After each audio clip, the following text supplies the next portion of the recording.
Gabriel Delgado para nos presentear com a sua apresentação.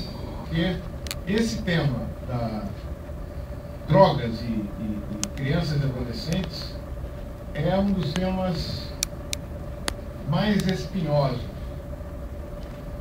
da política pública no campo da saúde mental, no campo também dos direitos das crianças e adolescentes.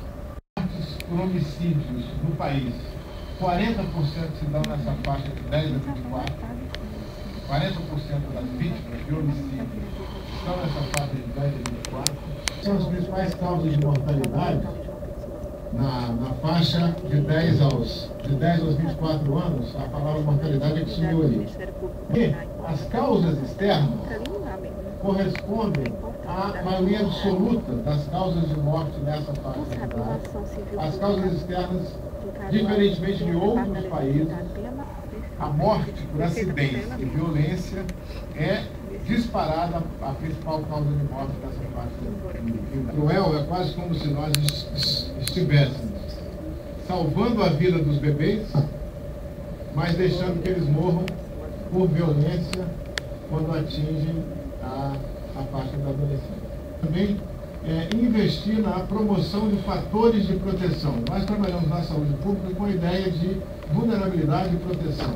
A ideia é que vale a pena investir nos fatores que sejam fatores de proteção contra essa vulnerabilidade que é causada por conta da formação social brasileira. Ela não é natural. Não é natural que jovens morram precocemente, não é natural que haja violência. Portanto, a política tem que mirar as mudanças possíveis e as intervenções possíveis na família, na escola, na rua, nos centros comunitários, no espaço de lazer, no legislativo, locais de trabalho, etc. O que chama a atenção é que o crack, nesse estudo de 2004, ele não aparece como um problema muito grave. Do mesmo modo, o consumo de cocaína não é alarmante entre estudantes, nesse estudo de 2004. Mas já aparece como alarmante o consumo de álcool, que é, de fato, para quem trabalha na saúde pública, o principal problema de saúde pública no tocante a drogas. Que eles supunham ser o mês exato em que o crack apareceu na sociedade. O aparecimento do crack promoveu mudanças também no consumo de solventes, tá?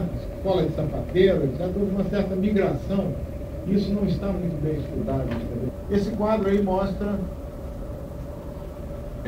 a prevalência do uso de derivados de cocaína entre meninos e meninas de rua, como é 12 vezes maior o consumo em pessoas em situação de rua do que em adolescentes que estão inseridos na escola.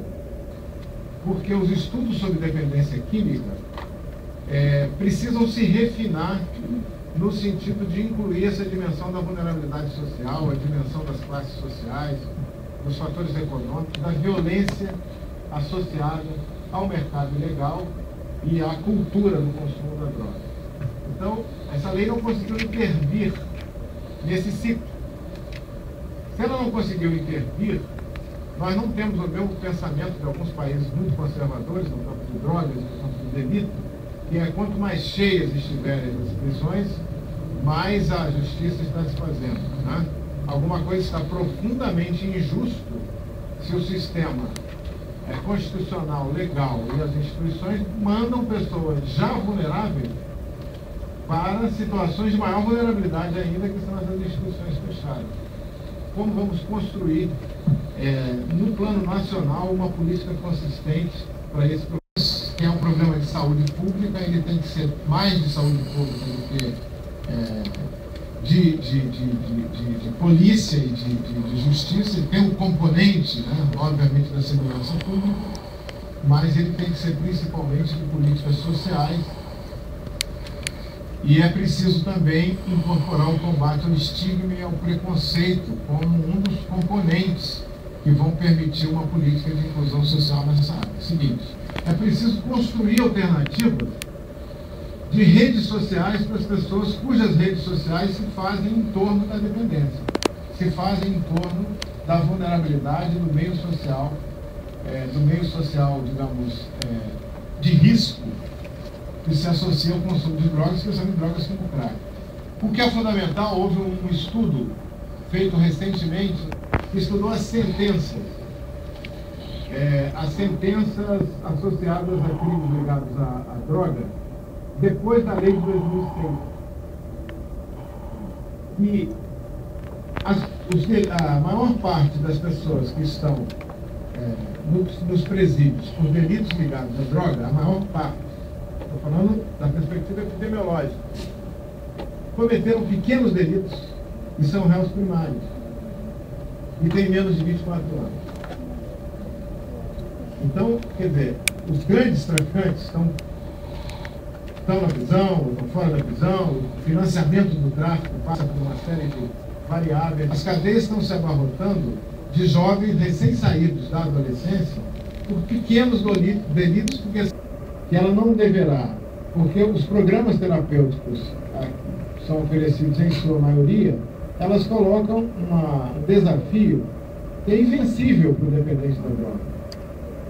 Eles começam o tratamento, se tem a recaída, que faz parte do tratamento, eles costumam ser eliminados do programa terapêutico porque tiveram recaída. Então a redução de danos, ela tem sido debatida no Brasil de uma forma muito ideológica, como se fosse assim, pelos dois lados. É como se fosse assim, quem defende redução de danos defende que as pessoas podem usar droga porque não tem problema, como se fosse permissivo, exatamente.